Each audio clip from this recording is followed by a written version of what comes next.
अस्सलाम वालेकुम। एंजियोप्लास्टी या पीसीआई किसे कहते हैं, एंजियोप्लास्टी करने का तरीक़ाकार क्या है और किसे करवानी चाहिए? एंजियोप्लास्टी या पीसीआई दरअसल दिल की बंद शरीयान खोलने के इलाज का नाम है, जिसमें दिल की बंद शरीयान में स्टेंट लगा के शरीयान को खोल दिया जाता है। एंजियोप्लास्टी का तरीक़ाकार क्या है?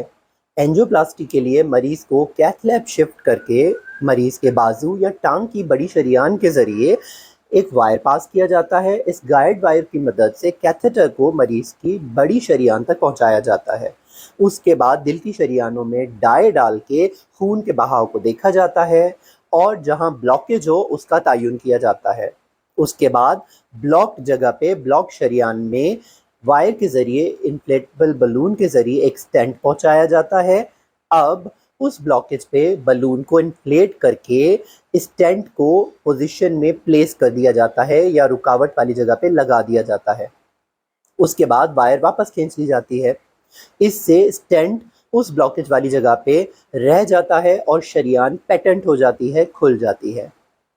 एंजियोप्लास्टी आम तौर पे या तो हार्ट अटैक के फौरी बाद इमरजेंसी इलाज की सूरत में, जिसे हम प्राइमरी पीसीआई कहते हैं, की जाती है, या फिर उन तमाम मरीज़ों में जिनको दवाई के बावजूद भी सीने में दर्द की शिकायत, एंजाइना की शिकायत बरकरार रहती है, या किसी को अनस्टेबल एंजाइना या छोटा हार्ट अटैक हो, या फिर किसी को चलने फिरने में बहुत ज़्यादा सिम्टम्स, सांस फूलना, घुटन होना, सीने में दर्द होना बढ़ जाएं।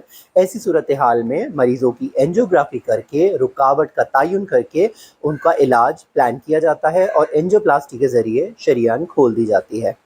एंजियोप्लास्टी आम तौर पे एक बहुत ही सेफ प्रोसीजर है, लेकिन हर इन्वेजिव प्रोसीजर की तरह एंजियोप्लास्टी की भी कुछ कॉम्प्लिकेशंस हो सकती हैं। जैसे जिस शरीयान से एंजियोप्लास्टी की जाए वहाँ पे खून जमाव के हीमेटोमा बना सकता है। वायर जो कि शरीयानों के अंदर पास हो रही है वो दिल की किसी शरीयान को रप्चर कर सकती है, या इवन एमआई भी इंड्यूस हो सकता है। लेकिन ओवरऑल इसकी सेफ्टी और बेनिफिट इसके ख़तरात से कहीं ज़्यादा है। इसीलिए ये प्रोसीजर ऑफ चॉइस है हार्ट अटैक के बाद भी, और उन तमाम मरीज़ों में जिनका एंजाइना दवाई पे कंट्रोल नहीं होता। तो अगर आपको भी अलामात, सीने में दर्द या एंजाइना की शिकायत है, तो अपने डॉक्टर से मिलके आगे के इलाज के लिए प्लानिंग कीजिए। अपना और अपने प्यारों का खूब ख्याल रखिए। खुश रहें, सेहतमंद रहें। अल्लाह हाफ़िज़।